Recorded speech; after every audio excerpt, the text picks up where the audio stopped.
Welcome to Ghostly. Are near-death experiences paranormal?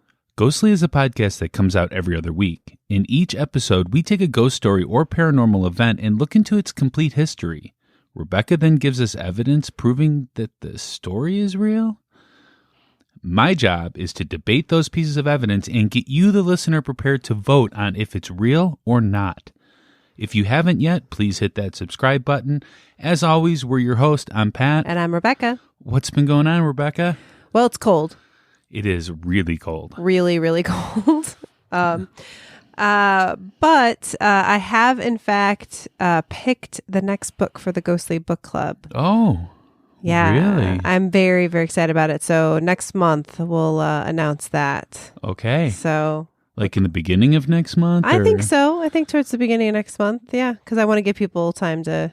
Because I hate it when those like tech companies are like, yeah, sometime in fall. And it's like the last day of fall. That's when they do it. And you know it's going to happen that way, you know? Yeah. No, I'm hoping, well, it just takes a little bit of me getting stuff together. But I'm hoping by maybe by next episode we'll be official with that.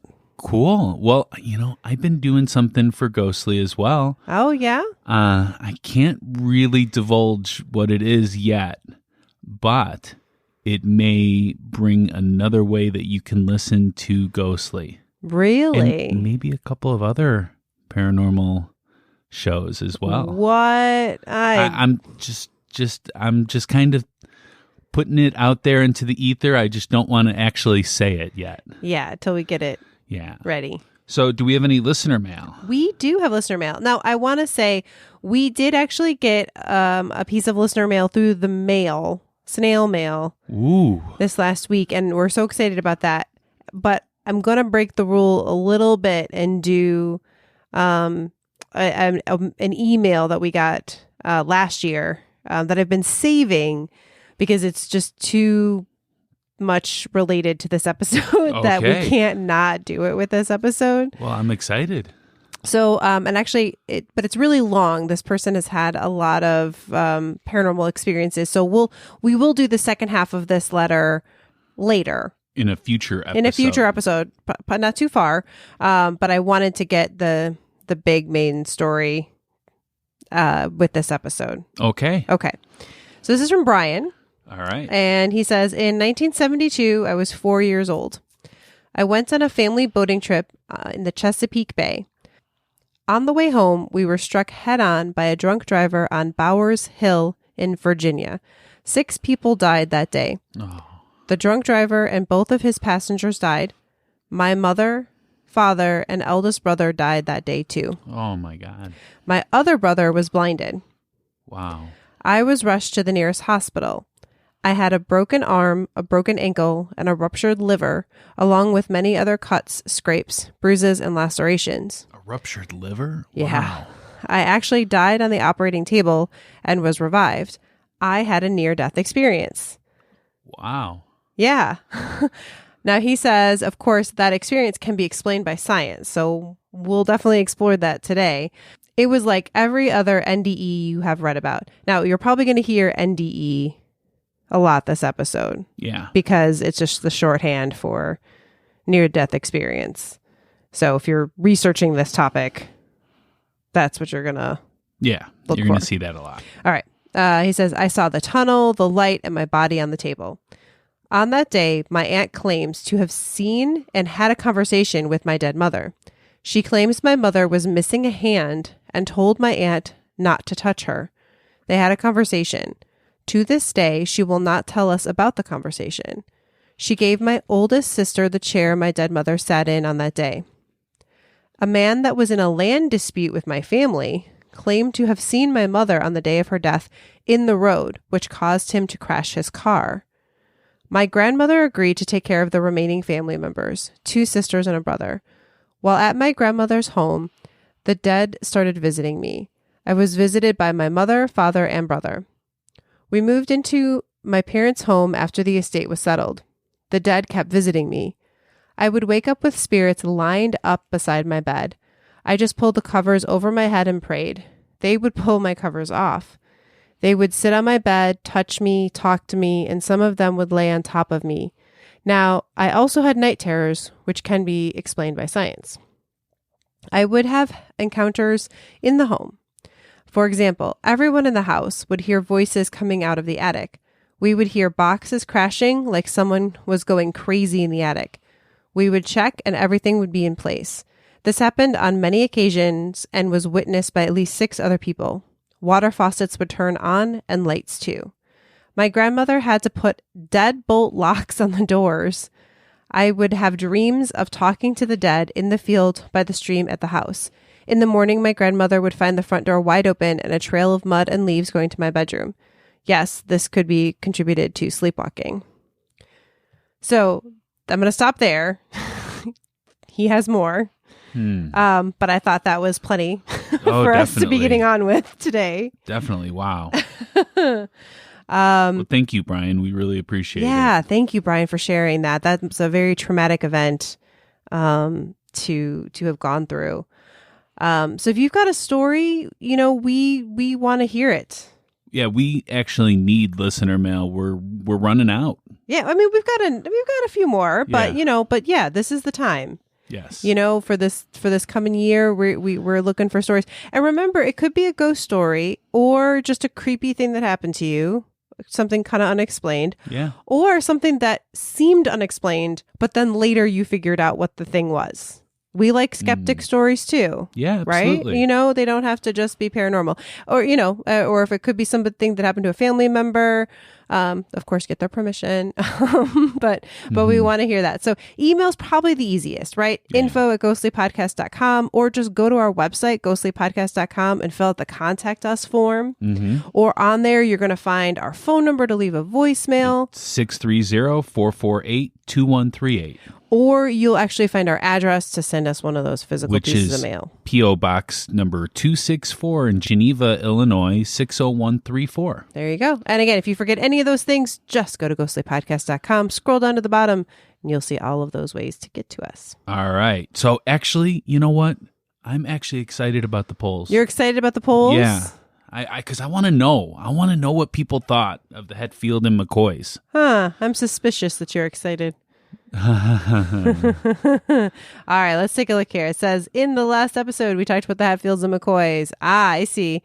Yes was 23.5%, and no was 76.5%. That means that the skeptics won. They did this time. I think partly because I was at least somewhat skeptical, so it was me that swayed people that way. No. And I will say that more people were hashtag Team McCoy than they were hashtag Team Hetfield.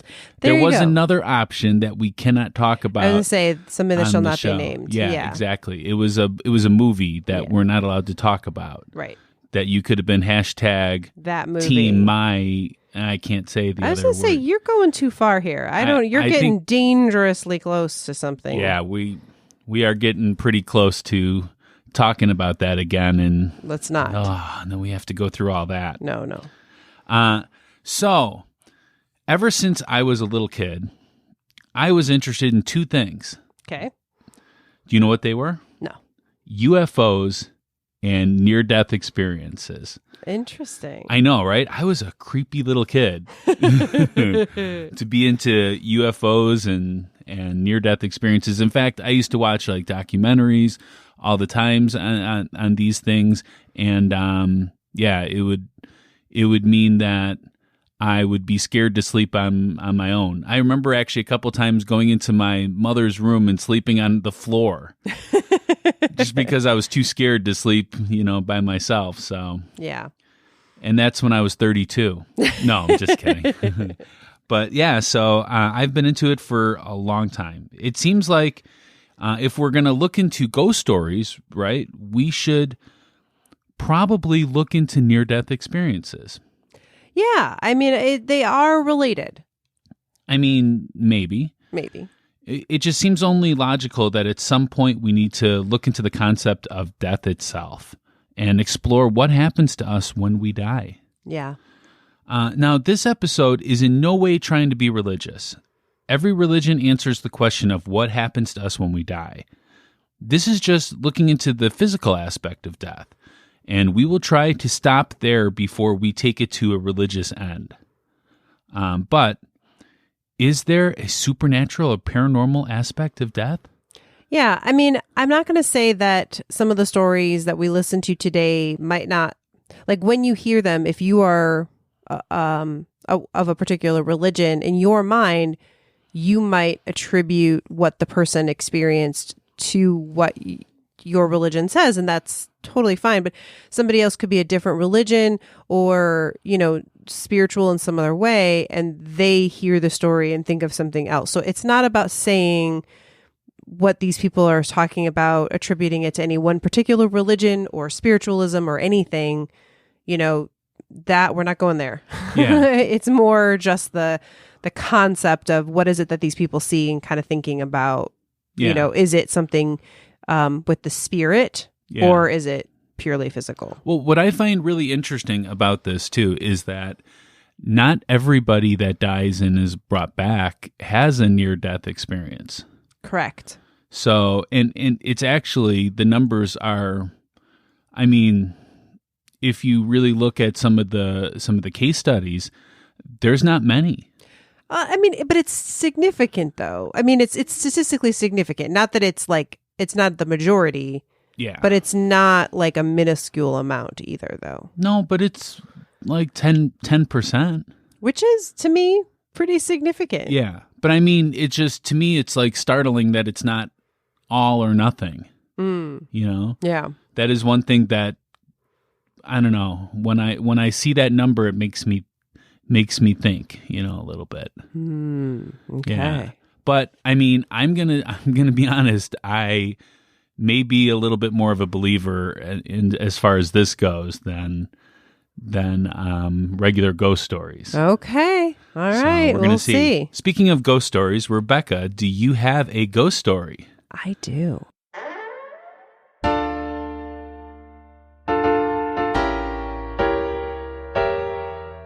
It's time for a spooky tale from Rebecca.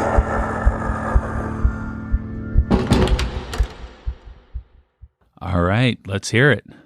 Okay. Many years ago, as a young child, maybe 4 or 5 years old, I had some sort of infection and ended up in the hospital. I don't remember much of that time, but I remember at one point a lot of people crowded around my bed and I was in a lot of pain. Then I wasn't. I felt myself floating up to an area full of light. There were some figures there, ladies that I didn't know, yet they felt familiar. They were very nice to me, loving, caring, and I was so happy to be with them. I didn't even think about coming back. I just wanted to stay with these women. But then all of a sudden, I slammed back into my body. It was jarring. But then I fell asleep and I really didn't remember much more until waking up the next day. But I have remembered those ladies and that experience my whole life. It was so wonderful. A few months ago, I was cleaning out my parents' house as we were getting ready to move Mom into a nursing home. I found a box full of photos I had never seen. I started looking through them and couldn't believe it when I saw a picture of the ladies I met that day. I felt this rush of warmth and connection. I showed my mother the picture and she told me those were my great-grandmothers. Both of them had died the year before I was born. Oh, interesting. I see where you went there. Yeah. And this is based on a true report. Oh, okay. I mean, I made it a story, but this was in a scientific paper, a story that someone had. Wow, very spooky. Mm-hmm. All right, so we should probably take a short break and come back and talk about the history. Let's do it.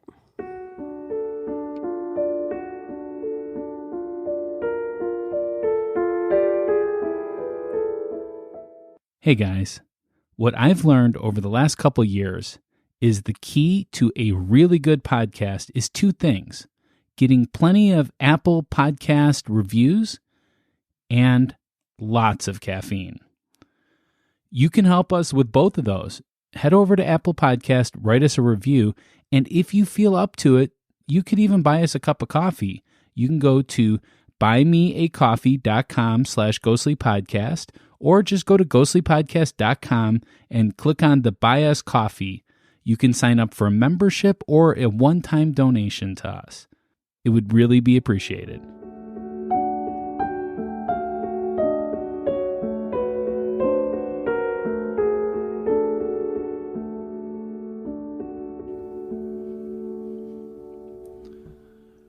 All right, let's take a look at the hashtag Pat Facts about near-death experiences.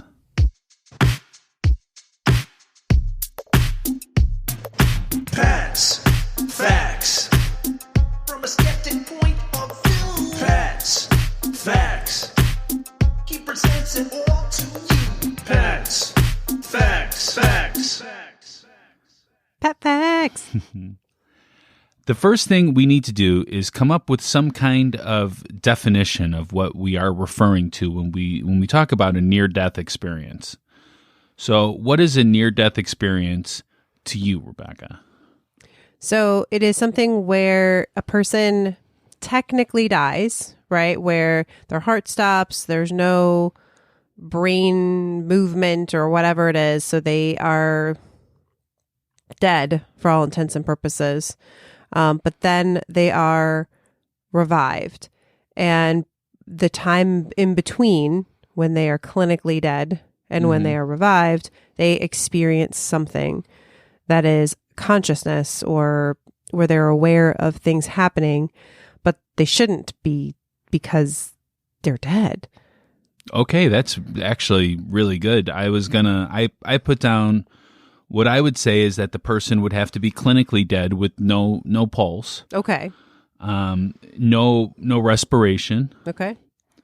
And a fixed dilated pupil. Okay, there you go. Yeah, and I did say that I was going to get into what the exact experiences that were associated with that state and being restored. It doesn't happen in all, but it happens in a few. Okay. All right, so I think we're on the same page as far as what that is. So let's look at the origins of the near-death experience. The French have a term, expérience de mort imminente. Sounds good. Sounds good? I mean, I don't know French, so it sounds all right to me. All right, which actually translates to experience of imminent death. It was proposed by French psychologist Victor Egger, and it came about because climbers would come back from the mountains with stories. Usually, this would be after a fall. So they speak of having a panoramic life review. Okay, so they kind of like see pictures of their life. like their life flashed before them in a panoramic way. Oh, so it was like full vision. Okay, yeah. And if you think about it, the near-death experience that we are referring to is going to be more of a modern thing, because a lot of these things involve being brought back to life, and it was really hard to do that. That's true. People weren't like dying of disease and being brought back. True. Or if you had a heart attack, there was no CPR. Or like a brain hemorrhage or something shock like that. to bring you back. Yeah. I mean, I do know, I read a thing that was talking about like certain paintings or things in the past, but I don't know that those were really this. I think that's a great point. But it wasn't just limited to climbers then. They also started to notice that workers falling from scaffolds, war soldiers who suffered injuries, and also people that had near drowning accidents were all having similar experiences. So now we're going to flash to more modern times. Okay. In 1968, Celia Green published an analysis of 400 firsthand accounts of out-of-body experiences. This was the first time that anyone tried to provide a taxonomy of such an experience. Okay. In 1969, Swiss-American psychiatrist Elizabeth Kubler-Ross published her book On Death and Dying. Very famous book, right? Yes. Which it took a look at the stages of death. It also exposed some of the problems that were happening in hospitals at the time. people looked at death very, very differently than we do today. Like, they didn't want to tell people that they were dying. Mm-hmm. And if you read that book, it is actually really sad, but it does cover some of those things. It's mostly about the stages of death, though. Yeah. Then in 1975, Raymond Moody coined the term near-death experience to encompass out-of-body experiences, panoramic life review, the light, the tunnel, or the border, even though the term was actually used by John C. Lilly in 1972. So he was a thief.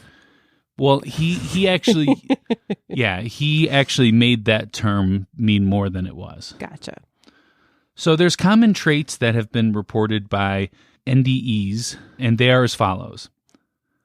A sense, awareness of being dead. Okay. So you just know you're dead. Mm-hmm. A sense of peace, well-being, and painlessness. Positive emotions, a sense of removal from the world. Now, does everyone have all of these things that you're listing? No. Okay, so they could have some of these. They could have some of them. They could have all of them. It all depends. Gotcha. An out-of-body experience, a perception of one's body from an outside position, sometimes observing medical professionals performing resuscitation efforts. A tunnel experience or entering a darkness, a sense of moving up or through a passageway or staircase. A rapid movement towards and or sudden immersion into a powerful light or being of light, which communicates with the person. An intense feeling of unconditional love and acceptance. Well, that's good to know. Yeah, right? Yeah, if we're all going to feel that, then okay. Encountering beings of light, beings dressed in white or similar. Also the possibility of being reunited with deceased loved ones. Kind of like your ghost story. Yep. Receiving a life review, commonly referred to as seeing one's life flash before one's eyes. Approaching a border or a decision by oneself or others to return to one's body, often accompanied by a reluctance to return. And suddenly finding oneself back inside one's body. Yeah, it's so interesting. That would have to be so odd. Right? Definitely. Yeah. But I mean, I've talked to a couple people, and the one just said that they didn't see anything, but they just felt this just overwhelming peace. Yeah. So, I mean, that's good to know. It is. It is. But that coming back into the body, the one story I read, he talked about how it just even taking a breath was really weird. To be conscious of that physical being as opposed to a non-physical being. Sure. Yeah. So in 1980, Kenneth Ring subdivided those NDEs on a 4-stage continuum. The subdivisions were peace, body separation, entering darkness, and seeing the light. Okay. So you could subdivide all those things that I just said into those 4. Okay. Also, there would probably be the returning to body. Yeah. So there's been a lot of studies of near-death experiences, and I'm not going to go through all the details because they all have similar results. But in some of the studies, people were able to describe perfectly what happened to them from the time that they died until the time that they were brought back. And their stories were backed up by the people working at the hospitals. Yeah. Or around them. Mm-hmm. One of these studies happened in 2008. It was at the University of Southampton. This study was looking at awareness. And they had rooms with shelves and pictures laying face up upon different shelves.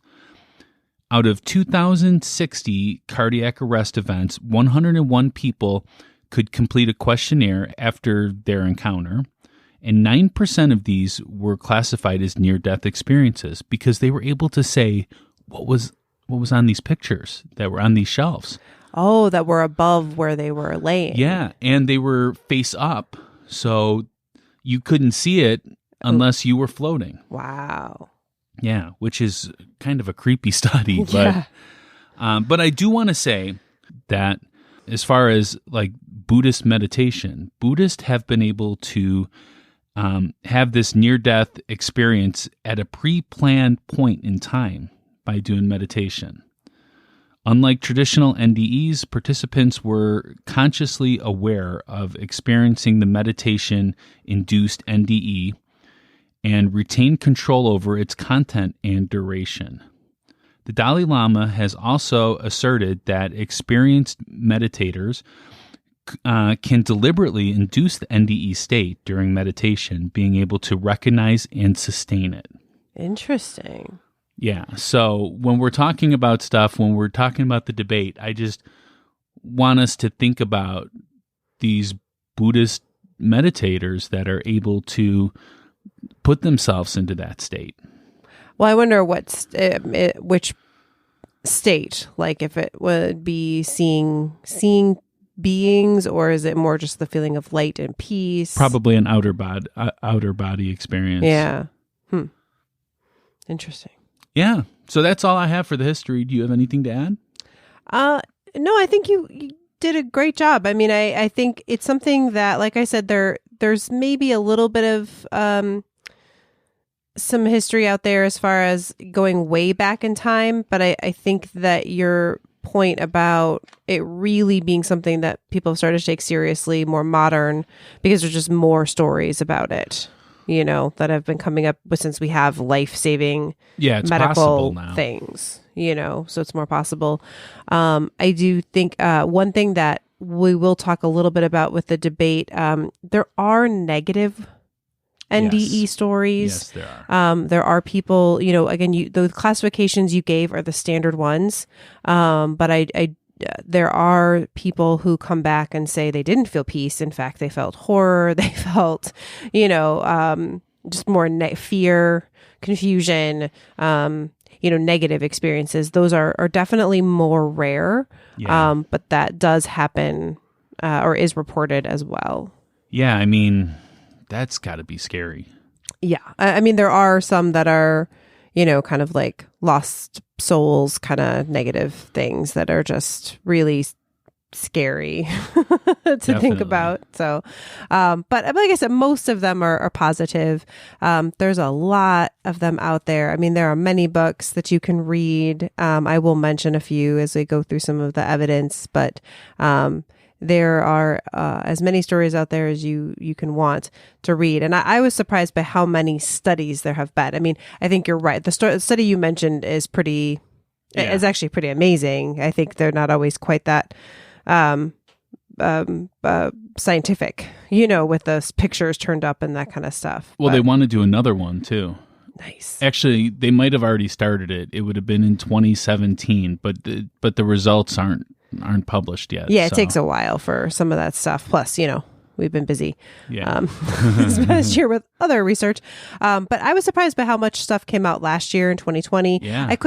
I found a few articles I thought were going to be NDEs with COVID, but I actually couldn't find any that were exactly this. Yeah. It's more like people that just came close, but it wasn't really quite the same thing. So we'll have to see if that starts to happen. Yeah, absolutely. Absolutely. Hopefully it doesn't. Hopefully nobody ever dies of COVID again. And yeah, right. Yes. Well, hopefully, right. I just mean from like the ones that have already happened. Yeah. Hopefully by this time next year, it'll be a thing of the past. Yeah. Well, we should take another break and then get to the debate. Let's do it. All right.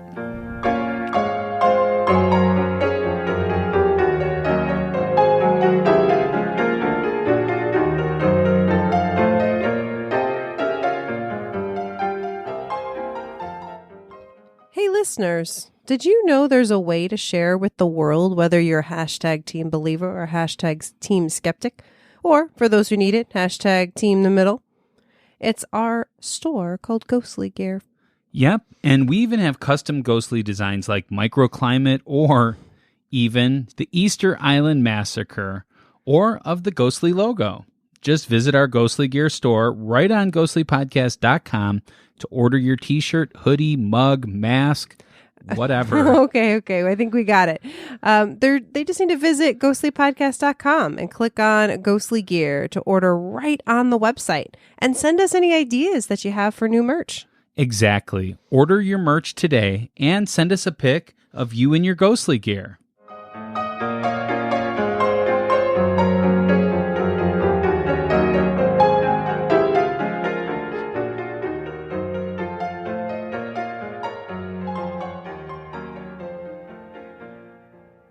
All right, we're back.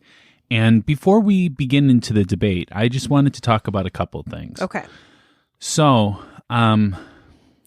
there is definitely a psychological and physical aspect of this as well, you know, as opposed to the spiritual aspect of it. So, a lot of times people have these kind of experiences when they have like a lack of oxygen to the brain or a rush of endorphins. So those are some of the reasons, some of the scientific reasons people have said that, you know, that's the reason why people are having these. Like I did remember listening to a podcast once where they talked about like astronauts training or pilots, whatever, when they do that like thing where they spin them around to try to get them and they have that lack of oxygen, they will see a light. You know, I don't know that it's quite as much as some of these stories, but yes, like that is a thing. So the light, the tunnel, those kind of things, I don't really buy into those so much anymore as I did when I was a kid, because there is some kind of scientific reasoning behind it. Now, it's when people are able to describe events that happened when they were actually dead. That's when I really... I don't have any explanation for that. Except, you know, knowing that the Buddhists are able to do that. Now, I also will say that the government has been doing experiments with this for ages. Because think about it. If you're able to come out of your body and go someplace else, even if it's just in the next room, and be able to, you know, say what objects are in that room or be able to hear conversations in that room. Just think of, I mean, what kind of a tool that would be for the military. That's crazy to think about. I had no idea. Yeah, definitely. I mean, They've been doing that for a long, long time. I mean, I definitely read stories, and it is not one that I included today, but there was a story of a woman who heard her brother-in-law, like, or saw him and heard him having this like conversation in another room, and described it to him afterwards, and he was like, yes, that happened. Yeah. So that would be really powerful. But those events where people are able to actually say what transpired when they were dead, they're very rare. And so the military, obviously, they don't use this as a weapon that we know of. So obviously they found that there were some problems with it. Inconsistencies. And who wants to kill themselves to try it? I don't know. The reason why I bring this up in advance is because I did not look at Rebecca's evidence because I really want to go with my initial thought. Okay. Because, you know, we could pick apart every single story, but I would rather try to believe it first. Okay. Yeah. All right. Are we ready for the first one? I am ready, yes. Okay. So I'm going to start with, I guess I'll say a typical story. I don't know if there's a typical story. This is about a man named David Ditchfield. He's British. And this was in Psychology Today. Okay. Again, we'll have all of the sources on our show notes. Please check them out, and you can read a lot further on all these stories. Oh, was that in the June episode? I read all the episodes of Psychology Today. The editions? Yeah, all the editions. I've got them all. You got them all? Yeah. No. All right. He fell, David, he fell under a train. Oh. Yeah, that went over him. So his coat got caught in the door, because he was like helping somebody onto the train and then was going to like not be on the train, but his coat got caught and he couldn't get the coat off. Wow. So he fell under the train, and he actually it was just like a movie where he like flattened himself down on the track, like so it could go over him. but unfortunately his arm was caught under the train and got cut off. So he almost bled to death. Or he did bleed to death. I guess that's the question, right? So here's what he said about his near-death experience. I could see pulsating colors like little orbs. Oh, your favorite. Much brighter and sharper than any colors I'd seen in my normal life. Watching them was really relaxing and therapeutic. It was such a beautiful place with a feeling that I was being cared for and supported. I thought that this is what it must be like to die. And then I wondered if it meant that I had just died. The sensation of love became stronger, and as I looked at my feet, I saw a huge tunnel of light drawing closer to me. I felt, and I still believe this now, that the white light was the source of all creation. I never dreamt I would ever see something so beautiful. It was the light of pure, unconditional love. Every molecule of my body was pulsating with love and light. It was the most incredible sensation. I felt more alive than I had ever done before. It was like I was experiencing the true reality, while my old world was just an illusion. At that point, I felt certain that I was dead, but I didn't feel any fear or regret. I lay my head back and laughed because I felt so joyous. Then suddenly I was back in hospital with an overdrive of noise and light and people and frantic voices. I was being rushed into theater, which would be the operating room. So I'm just picturing, this as it's happening. This guy gets run over by a train and just lays there laughing with his arm cut off. Well, I don't know if he was physically laughing because I think supposedly he was dead or close to death. I don't know. Yeah. Okay. For this one, I'm going to say that I'm going to have to go with the endorphins and the lack of oxygen idea because there's nothing there that couldn't be that. So I'm going to have to go with that one. Okay. Unfortunately, I'm looking for that one that I'm not going to be able to do that for. So as far as a rating for this, I'm going to have to give this one, I'm going to give it a 1. Oh, wow. A 1, yeah. Okay. All right. Well, I'm going to give this one a 6. Okay. Because I do agree with you. There wasn't any part of this I could find that talked about like him being considered clinically dead. Okay. You know what I mean? Like there wasn't a report of like, if he flatlined or I mean, like maybe that exists, but they didn't talk about it in the story and I couldn't find it anywhere. And so I think you're right that it could be more of that, like just feeling. Well, even when you flatline, I mean, your body can still feel things. Well, or I guess being declared dead for whatever. But even other being reasons. declared dead, there is still a possibility that your body can still feel. So I'm still going to say the endorphins and everything like that. But I mean, I'm just saying that is something that is a possibility. So even if they had equipment and they said, nope, this person is actually dead right now, there's no way that we would know that they cannot feel anything, except that there's no brain waves. But this is the question. Yeah. I mean, I certainly like his story in that, and I don't like his story. Obviously, I feel bad this happened to this man, but like that is a very positive feeling, to have. So sure. Yeah. All right. What's your second? All right. So the second one is kind of going to something that you've talked about, which is when someone knows something afterwards that they couldn't have known. Okay. There are so many of these stories, different types of this. But I picked this one. It was from the Irish Times. Oh, the Irish Times. The Irish Times. Okay. Oh, nice. So this one is from a woman named Maria, who is a migrant worker who had a cardiac arrest and a near-death experience in a Seattle hospital in 1977. Wait, why is the Irish Times talking about Seattle? I don't know. They had an article about NDEs. Okay. The next day, she told a social worker that during resuscitation, she left her body, floated upwards and out the window, and looked around outside before returning to her body. While outside the building, she saw a tennis shoe sitting on a third-floor window ledge. The social worker located this window ledge and saw the tennis shoe sitting and looking as Maria described in detail. After checking the entire scene, the social worker concluded it was impossible to see the tennis shoe from the operating theater. A year later, NDE researchers sought to interview Maria but could not trace her. It was a migrant worker, so it's not totally surprising. Wow. But yeah, so this is that idea of, I mean, this is that different kind of experience, right? Like she didn't have the ball of light. She didn't like see the peaceful, whatever afterwards. It was more of her floating and watching.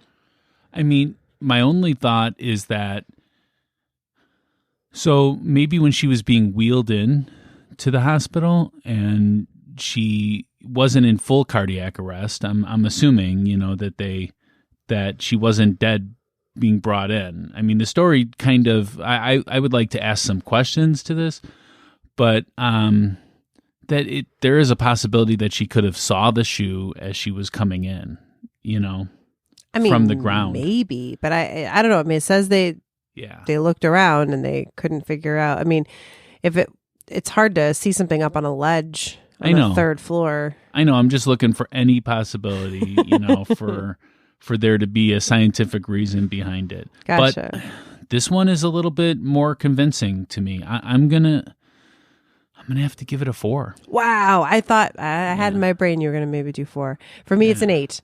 Like this is, or you know what? It might even be a 9. Like Whoa, this one is like 9? this one. Okay, so if we're talking about near-death experience, right? So again, we're talking about people that didn't die. Like we're not talking about ghosts, but it's that like thing in between and Tweenies.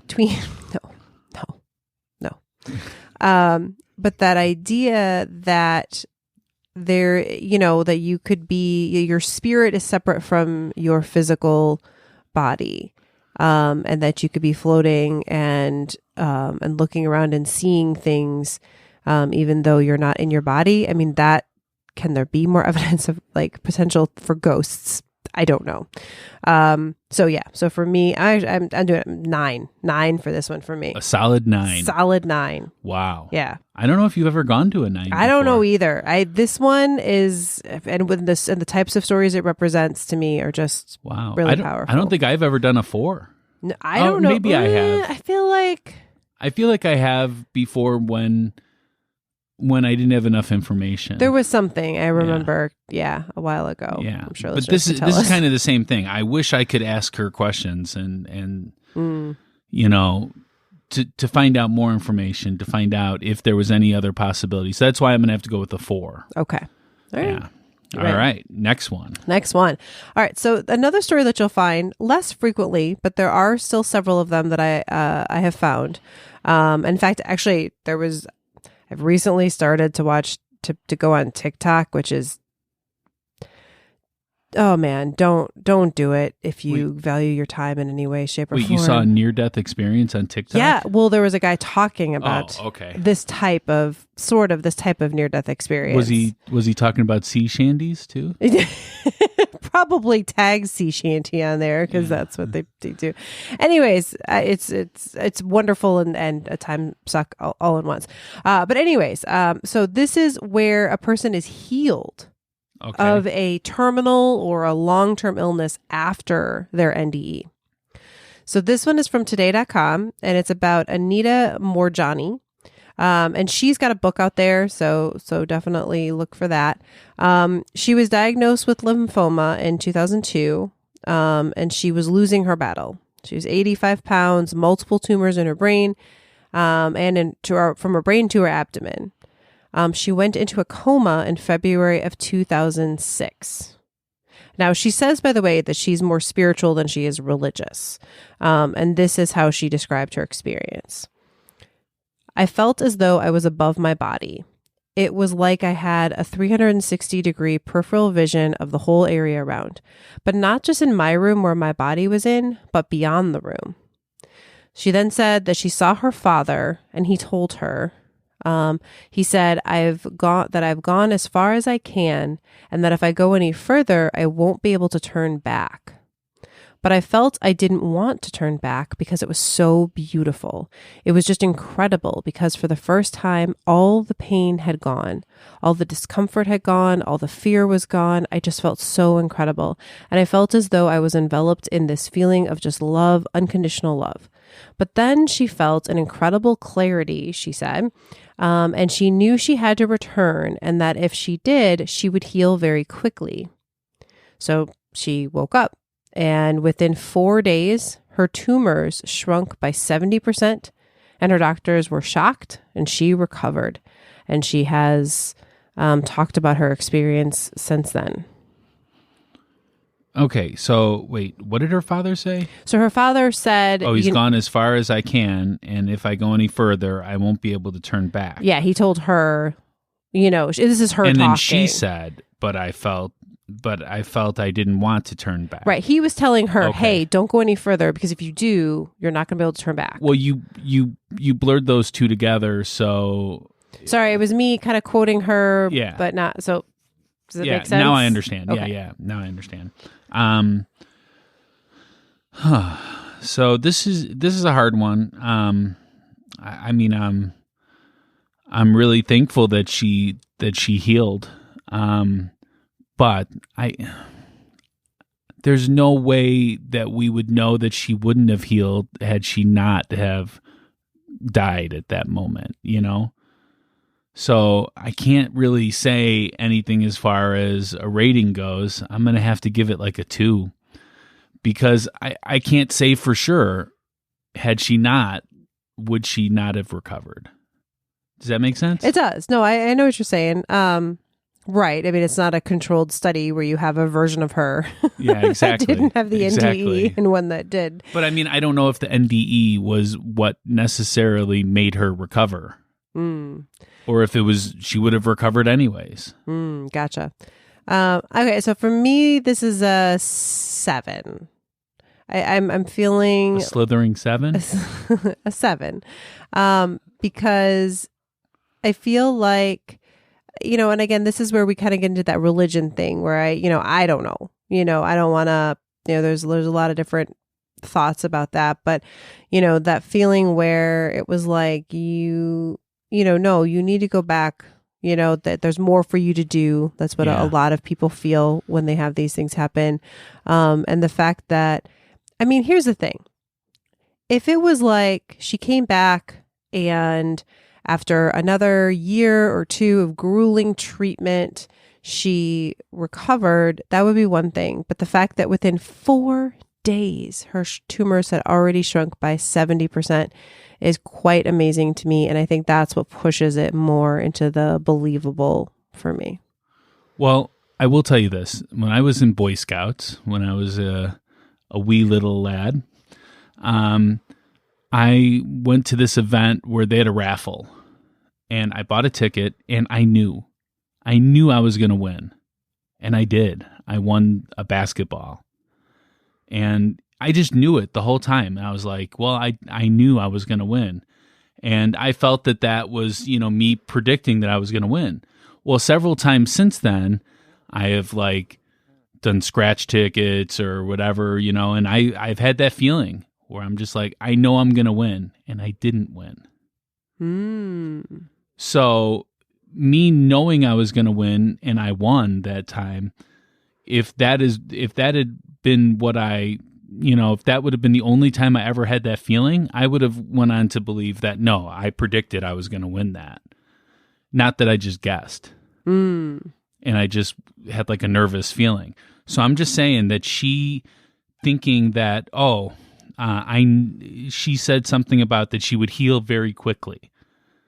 Well, what if she didn't? Then we wouldn't be hearing this story. No, but she did.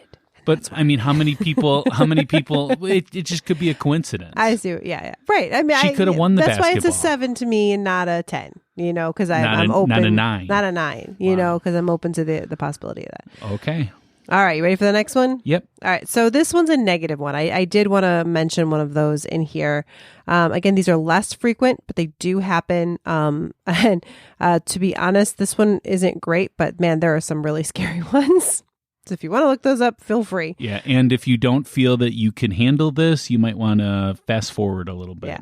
Yeah, I mean, this one isn't, well, It'll be short. It'll be short. This is from the Missouri Medicine Journal.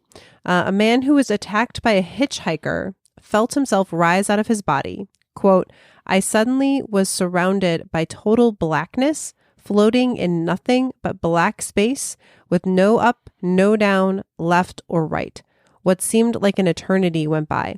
I fully lived it in this misery. I was only allowed to think and reflect. So that's called the void experience. I read a book before that was talking about what happens to people when they die. And the author said that that she believed whatever you thought was going to happen was what was going to happen for a little while at least. So if you believed you were going to be in a total void, total blackness, that you would be. And then after a little while, you would wake up from that and whatever your afterlife was then. Interesting. I mean, so one thing I read that was I thought interesting is with these studies, the rate of NDEs between people who consider themselves religious and not religious is the same. Yeah. Yeah. It wasn't like, oh, this happens more often to people that are religious. Well, we all have irregardless of what religion we are, even atheists have a questioning of what happens to us when we die. We all want to know what happens to us when we die. And we all have a little idea. And maybe that author was right. Maybe you feel exactly what you think you're going to feel. Well, I mean, I don't know that we have any evidence that this man, before he died, thought that that's what happened when he died. But again, maybe. I can't question the man. So, I'm going to give this one a 1 only because how could we prove that that was actually what he felt and what he saw? I mean, nobody could verify any part of this. It's a matter of belief. Yeah, so I'm going to have to give it a 1. I don't work on that, All right, I'm going to give this one a 7 as well. Because I don't know if this is, if he was clinically dead, but do I think that if your body's in shock or had something happen to it that is close to death or whatever it is, that you might go into some sort of, blackness and, you can't move, you can't do anything. And so you might, have these thoughts, but I don't know if it's indication of like what happens when you die. I don't know. So what was your rating? I don't know. Now I said 7, but maybe I'm going to say 6. Okay, so if I keep asking you, are you going to go lower? No, I'm going to stop at 6. Oh, okay. All right. What's your next one? All right. This is the last one. Okay. So this is a doctor who experienced an NDE. Okay. So Mary C. Neal is an orthopedic surgeon who has written a lot about her experience. So this, what I'm about to read is from her blog that she wrote on Mind, Body, Green, but she also has a book called To Heaven and Back that you can read. All right. So here's what she said. Almost 20 years ago, while kayaking in Chile, a drowning accident left me technically dead for more than 30 minutes. Soon after leaving my body, I was greeted by a group of beings who were simultaneously familiar and unfamiliar. This may sound strange, but I felt nothing but peace and happiness in their company. I have experienced the deep pain of losing people I dearly love, and it is a great comfort to me to know that when I next return to what I think of as heaven, my son and all the other people I love who have gone before me will be there waiting. She goes on to say, when I was separated from my physical body, I was simultaneously aware of what was happening up above and what was unfolding on the riverbank where I had drowned. I thought about my husband and children, my parents and siblings, and not at all about my work or other earthly worries. As a medical professional, I can tell you I was surprised and deeply reassured to find that spirituality and science are never in conflict.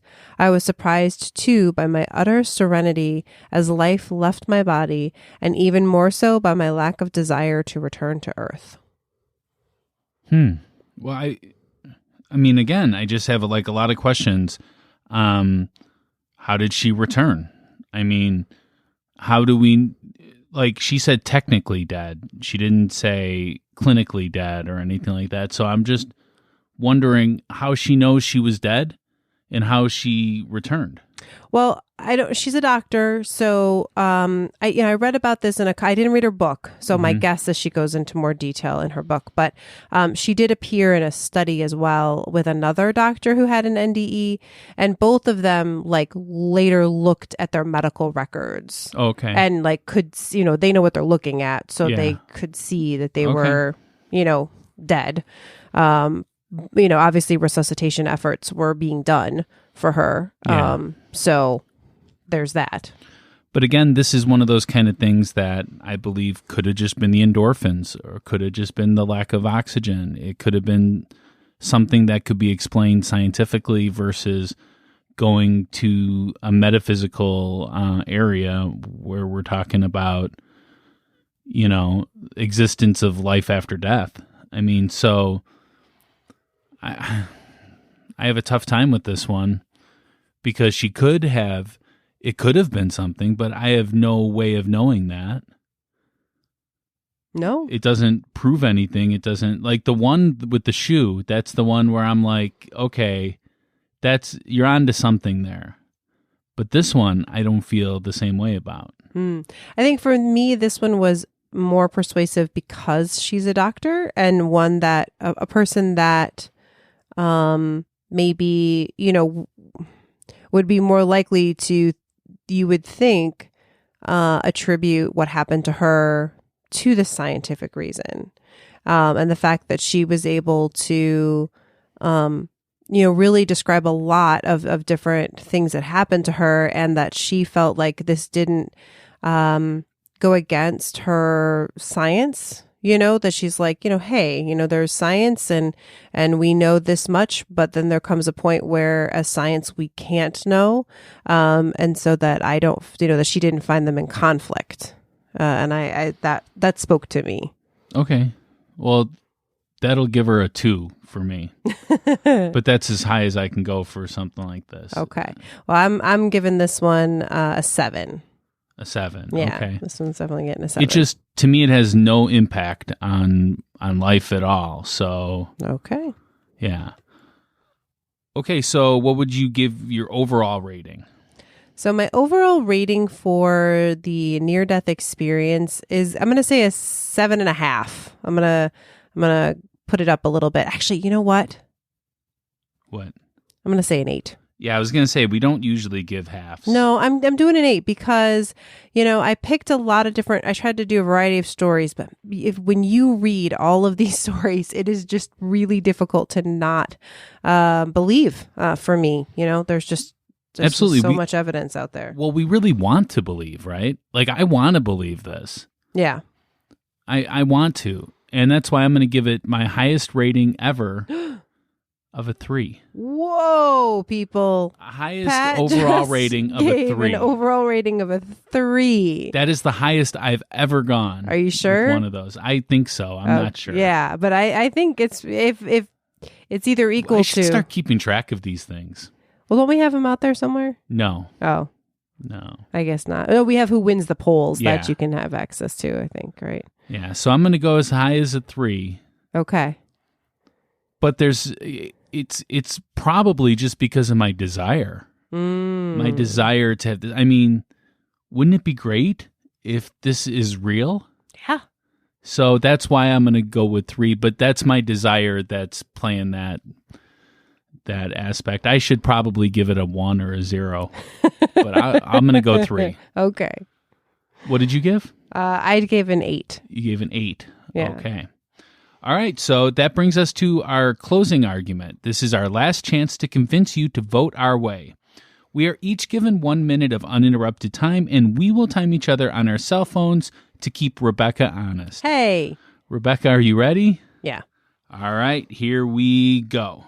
All right. So I believe that these experiences are real. I don't know for sure what it means as far as permanent afterlife, but as far as what happens right after you die, I think these give us a big clue. I do think that this common themes of light and love and sometimes seeing people that we know, or even just being able to look at yourself and see what's happening. I mean, when you read these stories of, seeing the shoe or knowing what's on the picture that Pat himself talked about, to me, those are, I don't know if I say supernatural, paranormal, out of normal experience that we can explain. And it's there. And researchers themselves cannot totally explain all of this. And I will say one more thing, which is that every scientist will say that these changed the people afterwards. Okay, you went a little far there. I did, but I forgot that I wanted to say that earlier, that everyone is changed by these experiences, whatever the explanation is.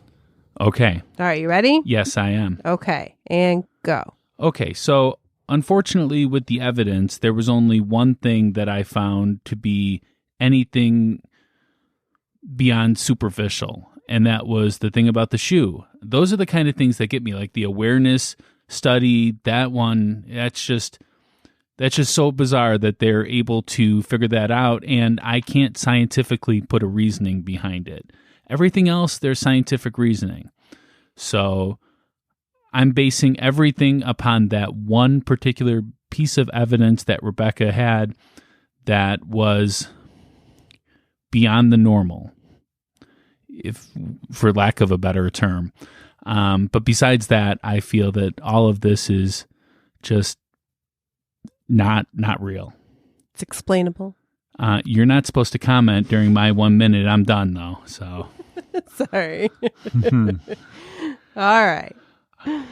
All right. So I want to thank everybody for sticking around and listening. Please share us with your friends and family, as word of mouth is our best advertisement. Remember to hit that subscribe button if you haven't done so yet. And send us your NDE.